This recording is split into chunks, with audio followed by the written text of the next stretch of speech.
Mic check 1 2. So a lot of conversation has been made over the past few years that the upcoming generation just doesn't care about retro games, or they don't care about owning physical retro games. And, you know, being a few years removed from the hype of retro game collecting, I think, or I'm wondering rather, if it's more of a case where the younger generation is just priced out of retro games. And it's not that they don't necessarily care about the physical stuff, they just can't afford it. And so by default of not being able to afford it, they just don't even consider it. And so they just go to emulation, they go to digital downloads, things of that nature. Now, I'm comparing this, and I know there's a big difference, right? So I know it's a reach, but I kind of compare it to, the concept of young people not really being into like home ownership and just being into this like renters, like renting mentality. And it's the same principle, right? Like they've been priced out of being able to own a home. And so the desire to go out and purchase one or even work hard enough to purchase a home that they might own on their own is just gone. Like they don't particularly care anymore. They're not really out there hunting, trying to build the funds needed to get a down payment, to get their 20% down payment and go and buy a house. And let's just be honest with ourselves, right? Like if the average price of a home in America is over $400,000, to get your 20%, you guys do the math on that. What's 20% of $400,000? Plus your closing costs. Most people don't have that kind of money laying around. Most young people anyway, aren't sitting on 100 grand to be able to go and buy their home. And so they just feel priced out as it is. And then with interest rates, it's a little bit of kind of like it's almost like a non-starter. There's just no effort being put into trying to achieve that because it just doesn't really seem like it's going to lead them anywhere. And I think retro games have probably been looked at the same way. I mean, when you're looking at a hobby that has a pretty hefty barrier to entry, with the price point, I can understand why, this current generation is like, you know what, screw retro games. I don't need to get Sega Genesis games. I don't need to get Super Nintendo games. I don't need these games because why would I need these games if, they're going to be so expensive? I'm better off just emulating. I'm better off just going out and just, downloading these games and not having to pay the money. And if that's the case, well, then what happens with the overall hobby, right? What happens with it? And it's kind of like the same thing with the housing market. Is home ownership now just reserved for either A, the super wealthy, or B, the people who are lucky enough to buy their homes when home ownership was still affordable? And then we got to ask ourselves, when was the last time home ownership was really affordable? When was the last time that someone would consider the price of a home actually like affordable? Like, hey, I can actually go out and buy this and live. And I don't even know if anyone could really put their finger on that, because I remember when I was buying my home, over a decade ago.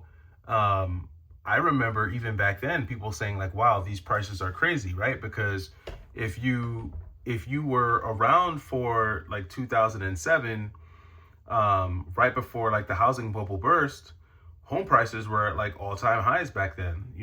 People thought that there was no way the price of homes could go down.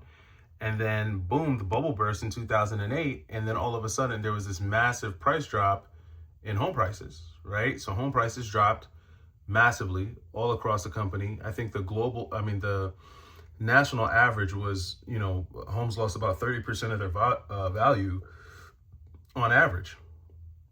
And I think it was, if you were able to capitalize between like, I guess 2008, maybe all the way up to 2000 and maybe 15, because by the time like 2000 and like home prices started to rise again, around like 2012, then 2013, 2014, things were bubbling, right? Things were bubbling.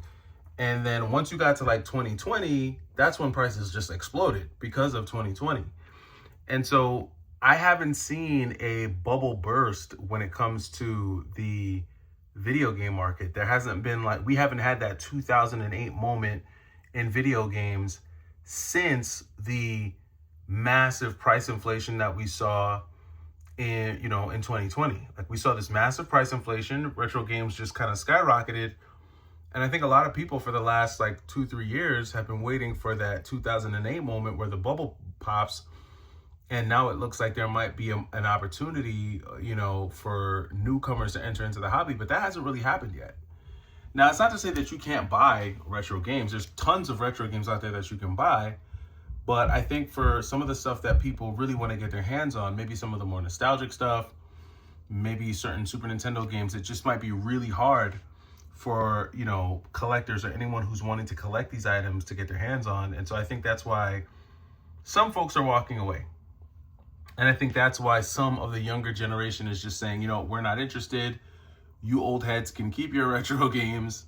We don't want any parts of it. And we're just going to go off and we're going to emulate, and we're going to get our emulation devices and things like that, and just kind of move on and not even really focus on, trying to add anything new. And so they're sticking with the Switch. They're sticking with the stuff that they're comfortable with. They're sticking with their PS5. They're doing stuff like that. And then for everything else, they're just going to emulate. So I'm really interested to know what you guys think. I mean, do you think that the 2008 moment is going to happen for retro games? Do you think that that's something that people should still be waiting on and hoping for? Do you think that there's a possibility that we could see a major drop, on average for all retro games? Do you think they'll lose on average 30% of their value, 40% of their value?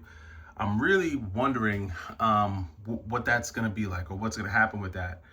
I personally think that there are too many people who have purchased at inflated prices for there to ever be that type of a massive drop that fast. I think there were too many video games that were bought and sold at inflated prices for it to ever really drop like that. Because if you bought a retro game at a really inflated price and you don't have to sell it, then you're not going to sell it. You're not going to sell it until you can get at least something close to what you paid for it. And I think that's why any price decreases that we've seen in retro games have been very incremental.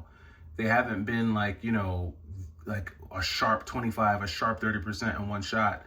Unless it was a game that just spiked because of a movie or because of like momentary hype or something like that. And we've seen that with the Piglet game on the PlayStation 2. It shot up and then shot back down. We saw that with 360 games when the closing of the store announced, things shot up and they shot back down.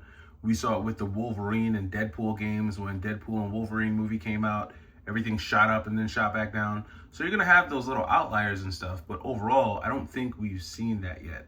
So I'm interested. You guys let me know. Do you think that the younger generation would have a window to jump into the hobby if we had like a 2008 moment where like the retro gaming bubble burst?